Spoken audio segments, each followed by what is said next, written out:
No niin, moikka moi, se on taas Gamer täällä. Eli nytten me pelataan Rollteballia. Tai no, niin, mä kerron siis samalla teille tärkeitä tietoja. Mut nyt me lähden pelaamaan.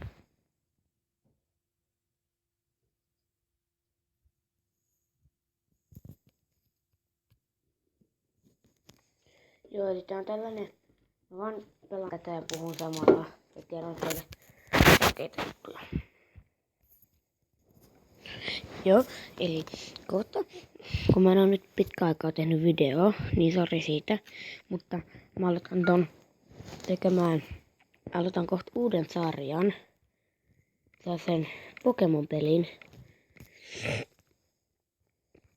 Pokemon-pelisarjan, joten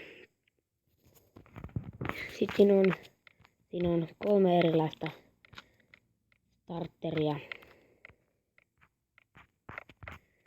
Niin, tuli, vesi ja ruoho.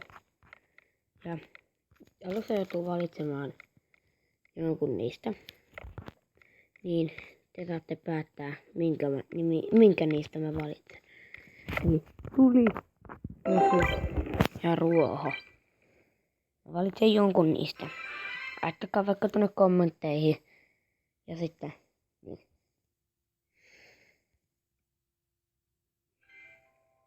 Joo, mä katson tästä tämän videon.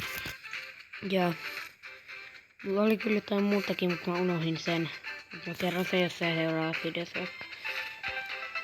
Joten morjens, nähdään. Se on Gamer ja nähdään seuraavassa videossa. Moro!